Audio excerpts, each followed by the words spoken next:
National Association of Artisanal Miners spokesperson Zethu Hlatshwayo joins us now for more. Very good evening to you, Zethu, and thank you so much for your time this evening. Maybe just talk to us about the importance as a stakeholder in your participation in this inquiry.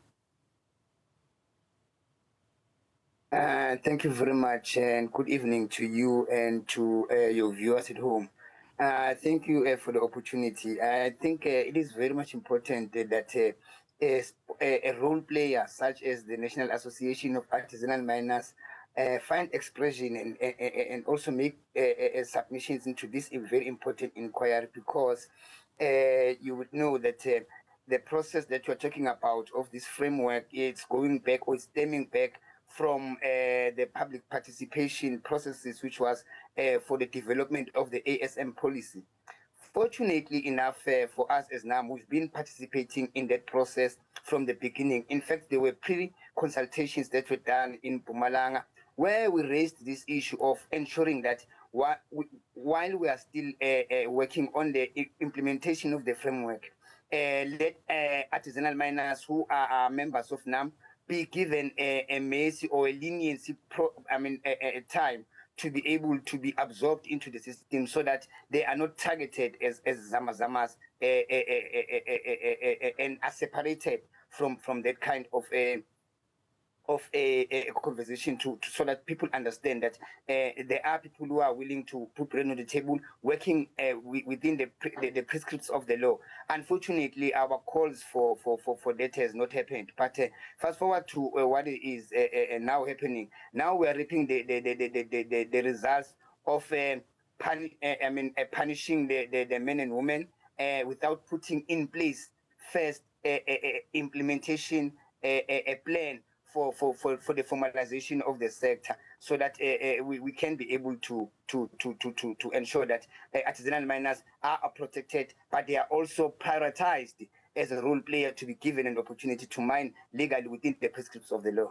And already you're touching on some of the challenges, and I want you maybe just to expand on what are the most pressing issues, especially human rights concerns that are raised by artisanal miners and those small-scale miners, as well as their surrounding communities.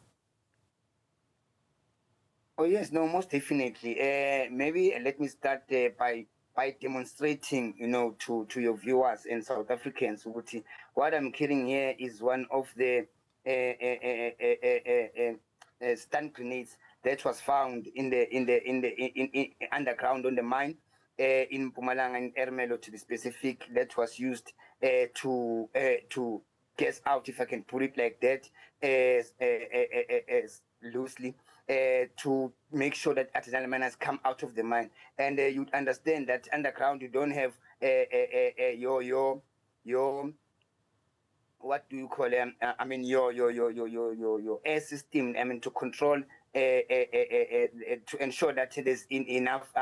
Oxygen underground. So the ventilate. There's not enough ventilation. So if you use a stun grenade, under the operation of Vala Umgodi, you have a very good chance of killing those people. Unfortunately, no one lost their lives on that incident specifically, but this is some of the things that shows that if you use this kind of things, you are bound to have victims who are going to be casualties in the process. As much as you are trying to do something good, but you are doing something that is really against the human rights, and no one deserves to be punished before he can be face the law or have their day in the courts. So there are many other human rights issues.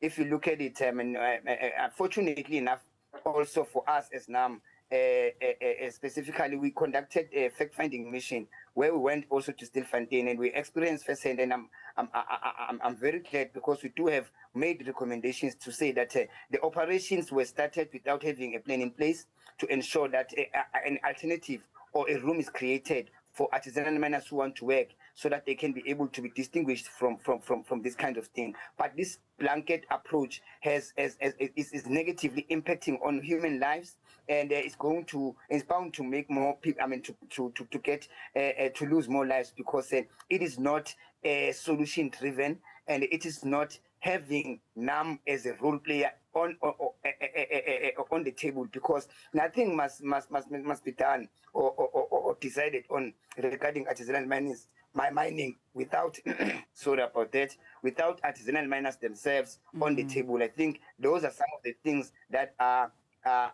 not also in accordance with the Constitution or consistent with the Constitution, because of Section 9 of the Constitution. It talks about, equality, as well as the issue of Section 22 of the Constitution talking about, the right the freedom of trade, occupation, and association. So those kinds of even Section 11 of the Constitution talks about right to life. So those people that didn't make it out lost their lives there, so that infringed directly on their rights. So these are some of the things that could be prevented if an alternative was put in place and ensured that our people also get to be treated as human beings like everyone. And what do you think would be the low-hanging fruit, especially in differentiating between illegal miners and artisanal miners? Because it seems as though at the heart of the contention, the artisanal miners are bearing the brunt of those that are operating illegally. And those that are operating illegally, we've seen even in recent times in the news of how they're terrorizing communities, and just some of those allegations against what illegal miners are doing. So what do you think would be the first and the quickest step in making sure that that differentiation exists?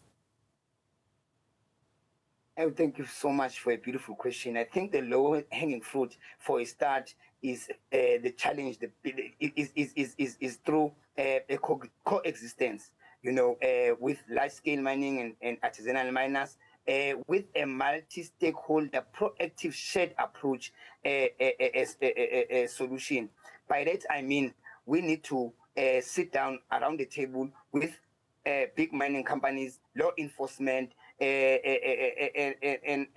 artisanal miners themselves, to say what can be done to ensure that our people also get to eat and survive out of this sector, because most of the land and the minerals already belong to permits that are owned by large scale mining companies. So coexisting with them will ensure that our members, first and foremost, they cut out the biggest mountain that they are facing, which is the environmental authorization, which is very expensive and very costly, and it's required for you to be able to work under the regulation.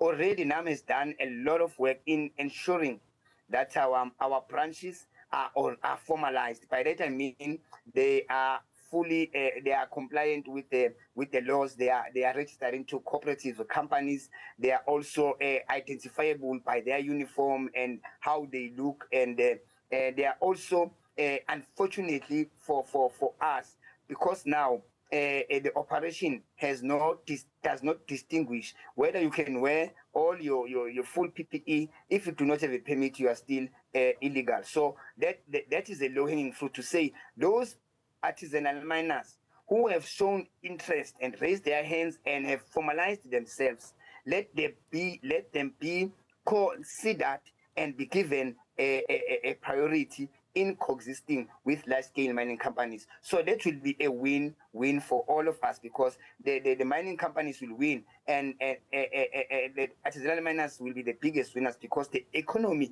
of artisanal mining will reflect in the lives of the men and women who are doing this activity, while at the same time you will be implementing your implementation through something that is already tangible, and the benefit will be there already for the community, because the strife will become when the economy of artisanal mining does not trickle down to the communities where the activity exists. Right. So we've done also research to show that where artisanal mining is happening right, the community is the biggest beneficiary. But if it's not done right and it's hijacked, then it will be bearing all the negatives that we are seeing on that very same community. And you're right, I mean, it does take a multi-stakeholder proactive approach, especially where we would see even private sector together with traditional leaders just coming together and transforming artisanal mining. Zethu Hlatshwayo, thank you so much for your time. And we certainly do hope that the second leg of this phase will really be fruitful in the way that it needs to, especially when it comes to policy. Thank you so much for your time.